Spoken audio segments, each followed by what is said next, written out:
How to Make Money Recycling, Action Series, Module 4. Why should you give a hoot about recycling? Well, one of the many reasons is you can get paid to do it. Recycling for profit isn't just about the environment, it's also about you, your wallet, and your peace of mind. So why not? Why it matters? Well, every bottle you return, every piece of metal you recycle is something that did not end up in a landfill. That means fewer greenhouse gases, fewer microplastics in our soil and water, and less demand on raw materials like trees, oils, and minerals. Recycling isn't a band-aid, it's a release valve for a very overloaded system. When we recycle properly and loudly, we send a message. The more people who do it, the more infrastructure shows up to support it. And when you're not just tossing a can, you're nudging the market. And our trash is full of hidden value. From metal to plastic to fabric scraps, we're surrounded by raw materials masquerading as garbage. It's only waste if we waste it. Recycling doesn't just save resources, it can actually save you money and put cash back in your pocket. Mindset shifts that make you money. Old thinking versus new thinking. It's just junk could be, or is it spare parts? Would want this could be somebody needs exactly this right now. I don't have time to list stuff. It only takes 5 minutes and it's coffee money. It's too much effort. Effort equals groceries paid. It's not worth anything. Well, not to you, but maybe check what it's selling for. And I might need it someday, or it might buy you gas today. This isn't about turning your life into a garage sale, it's about changing how you value what you already own. People throw away money every day. This mindset shift is like flipping a switch. You go from overwhelmed to empowered, from stuck to resourceful. You can start seeing your home as a source of potential, not just responsibility. We've been taught to declutter by tossing what we don't use, but this is a tiny economy sitting in your garage or closet. It might not be worth much to you, but someone needs exactly that part, that weird lamp, those spare tires. The trick is shifting your lens from do I want this to does someone want this? And once you do, you start seeing opportunities everywhere. Now let's get one thing straight. People are weird and wonderful, and they will absolutely pay good money for the strangest things. Here, for example, on the top left, we've got a doll head planter sold for 75 bucks. Some genius hollowed out an old doll's head and just plunked a plant in it. Creepy? Kinda. Brilliant? Definitely. Top center, you've got cursed household items. Someone bundled together random everyday items, totally normal, and just called them curse, just for fun. And of course, people are willing to pay for it. And I am super annoyed I didn't think of this. Lean into the weird. Weird sells. Top right, Pickle's Cage Magnet. $120 Euro, $175 Canadian.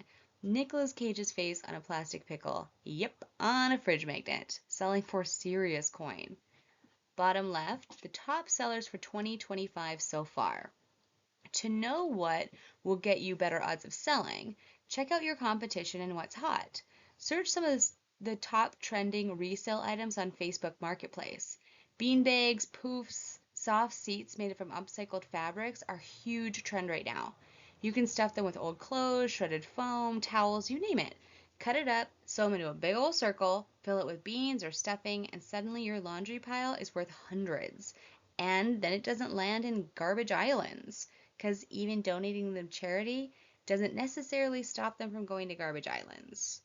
Then you got on the bottom right a child-size ET statue for $275. Is it practical? Nope. Is it creepy? Yeah, a little. But it's still sold for more than most pawn shops would offer you. So that random, why do I even own this item in your garage? Somebody probably wants it. Whether it's functional, cursed, creepy, clever, or just plain odd, there's a buyer out there. So before you throw it out, ask yourself, can I twist it, paint it, plant it, or pickle it with Nicolas Cage's face? Profit-based recycling. Firstly, deposit returns. This one's familiar.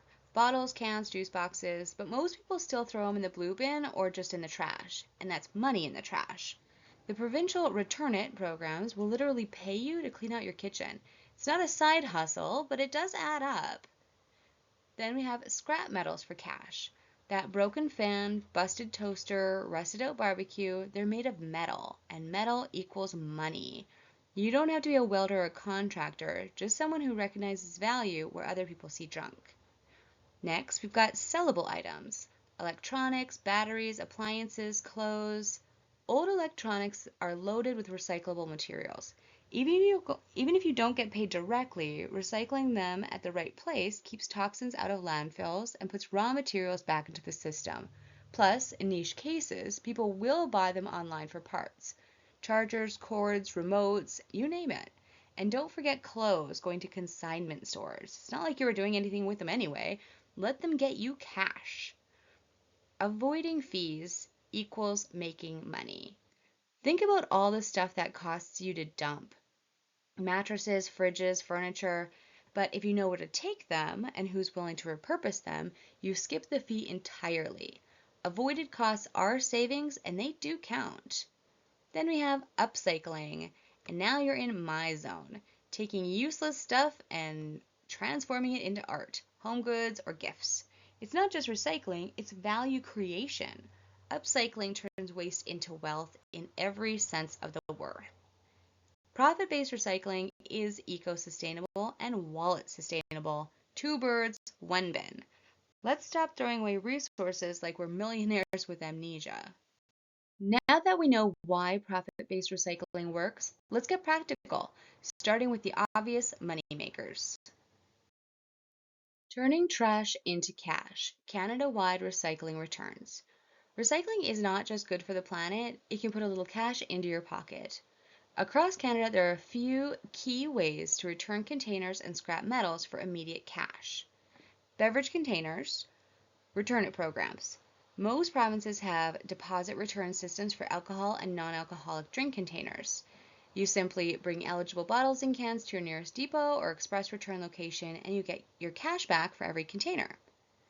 Alcohol container recycling. Some provinces' alcohol containers have separate deposit programs managed by provincial councils or brewers. You just have to Google it. Scrap metals. These can be sold at local foundries, metal yards, or scrap depots. Items like aluminum, copper, steel, and brass often have immediate cash value. Pro tip though, call ahead and see what materials they're accepting and the current prices. Sell and trade. Disclaimer, I'm just sharing what I found in my research. I'm not getting paid by any of these companies. So online, you've got Facebook Marketplace, the neighborhood yard sale but digital vibe. Best for basic clothes, furniture, bundles, DIY pieces, and local pickup stuff. Then Kijiji and Craigslist, kind of like the old school classifieds. Best for local bulk sales, bundles, and if you want to skip fees. Carrot, Canada specific. It's a newer resale app focused on sustainability and ethical shopping. Good for eco-minded buyers and people who love the secondhand but cool vibe. Depop, think Instagram meets thrift store for trendy crowd where you make a little shop and a profile with pictures and prices and shipping settings. Best for vintage, weird, alternative, and aesthetic pieces. Poshmark, more mainstream fashion resale. Think closet cleanout meets social selling and you set up a seller profile. Best for brand name clothes, shoes, purses, accessories, especially women's fashion. ThreadUp, Lazy Girl's resale site, love that.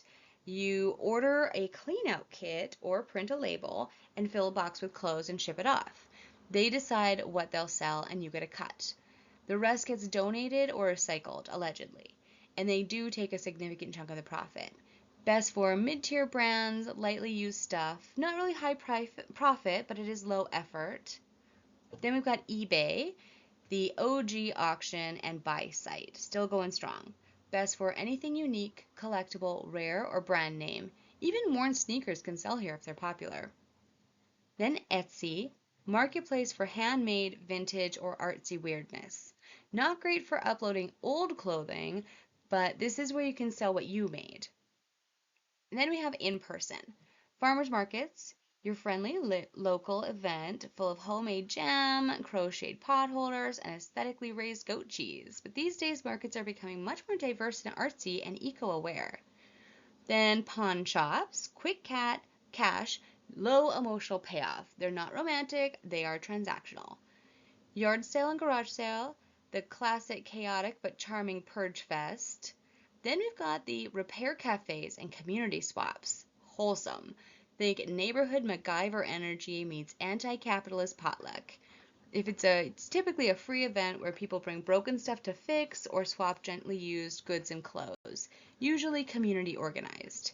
Then we have consignment stores. Pretty much every town has consignment stores to explore, and they always want new products to sell, so don't be shy. Organize your home for profit.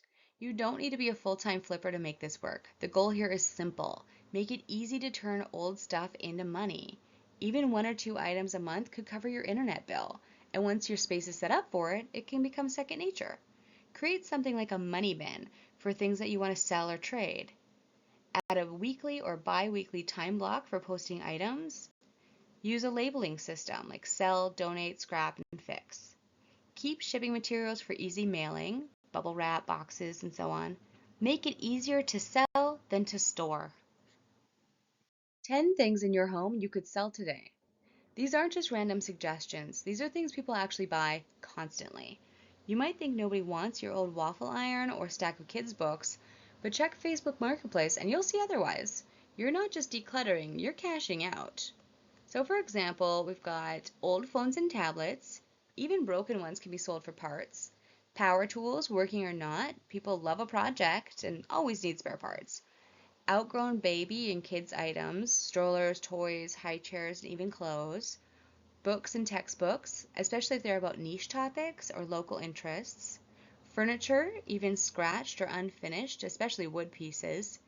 Vintage kitchen stuff, think Pyrex, enamelware, canning jars, 70s crockpots. Craft supplies, yarn, scrapbooking materials, paint, even fabric cutoffs. Old electronics and cords. That tangle of USB cords is secretly gold. Unused decor and art, lamps, prints, mirrors, wall shelves. Random hobby gear, camp stuff, musical gear, workout equipment, pet crates. All of this stuff can make you money. The 5-minute sell, how to post your first item. First one, take a good photo, just with your phone. One good picture sells better than 10 bad ones. So here's the formula.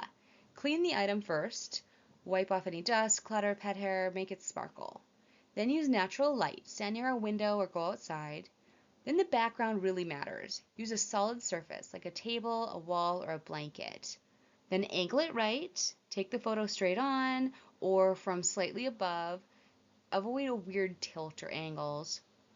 And then show the size or the function. Put a ruler beside it or show it being used. Bonus tip, if it's broken, include a picture of the damage, but make it honest and well lit. Write a quick, clear post. You're not writing an ad, you're just selling the truth really clearly. So all you really need is a basic template, what the item is, what condition it's in, what price you want, generals about where the pickup situation is about, and bonus information if there's anything specific you want to add. Then there's some optional add-ons, using terms like cross-posted if you've listed it in multiple groups like Kijiji and Craigslist. First come, first serve to avoid holding items for flaky buyers, and no delivery if you're not up for the drop-off hustle. So for example, working dehumidifier, gently used, clean and works well, $30 or best offer, pick up in South Port Alberni. Choose where to post it. It might feel like you should post it everywhere. Marketplace, Kijiji, every group you're in, but honestly, it is a fast track to overwhelm. You'll get messages from 3 different platforms, forget where you posted, or end up double booking someone. So start with one platform to keep it simple, clean, and low stress, unless you're really comfortable with the process. Once you're comfortable, then you can branch out. But especially for your first few sales, keep your mental load low. So the easiest free places are Facebook Marketplace, local Facebook groups, Kijiji, old school, still going strong, and local bulletin boards and community pages, especially if you're a low-tech legend. To avoid, don't price it too high unless you're okay waiting. Don't ghost people. Just say sold when it's gone. Nice and easy. Don't stress if it doesn't sell right away. You can always relist it or simply lower the price. And finally, probably most importantly, try and make the exchange with the buyer away from your home. Keep safety first. How to consign like a pro. We've got a script. Consignment stores love it when people come in prepared. It makes their job easier and shows that you respect their space. It is okay to be new. Most staff are very happy to help walk you through it if you're polite and upfront. So, what to say? We've got an easy script for your first visit. Just walk in with confidence and say something like, "Hi, I've got a few items I'd love to consign, and I just wanted to check. Are you guys currently accepting new sellers? And if so, do you have any guidelines or restrictions?" If they say yes, awesome. Is there anything you're especially looking for right now? Do you have a limit on how many items I can bring? And what's your typical commission rate? And how do your payouts work? Nice and easy. What to bring? Pack light but smart. Here's your basic consignment starter kit. Clean, gently used items in good condition. Neatly folded clothes, no wrinkles, stains, or pet hairs. Accessories or jewelry in small baggies or boxes. Any original tags or brand information, bonus points. A short list of items, optional but does help you look organized. And your own photo ID because some shops required it to set up an account. What to expect? Most shops choose what they will accept, so just don't take it personally. They'll keep items for a set period of time, usually 30 to 90 days, and if it sells, you get a percentage, usually 40 to 60% of the final price. You may have to pick up unsold items or agree that they can donate them. Bonus tip, ask what they do with the stuff if something doesn't sell. Asking what happens to your item if it doesn't sell isn't just about curiosity, it's about staying in control of your belongings. Some shops will donate them after a set period, others may dispose of them, and some might quietly toss it all in the trash. If you'd rather get it back to try again, upcycle it, or relist it somewhere else, you need to know their policy ahead of time. That way, your stuff doesn't vanish without a trace, you stay in the loop. It also shows the shop that you're thoughtful and invested and not just dumping off junk and forgetting all about it. The future is wide open. Recycling opportunities change constantly. New apps, new markets, and new ideas. Today's examples are just the beginning, and tomorrow's profits are yours to discover. All the references I've mentioned here today might already be gone by the time you're hearing this. So stay curious, check online, YouTube, forums, community boards for fresh ways to cash in. Think outside the recycling box. Creativity equals opportunity. And remember, every item you rescue and reimagine is money saved and waste reduced. The list I've shared is just the starting point. These opportunities are always evolving, and the most exciting ideas might be the ones you come up with yourself. So stay curious, stay creative, and keep turning trash into cash in your own way.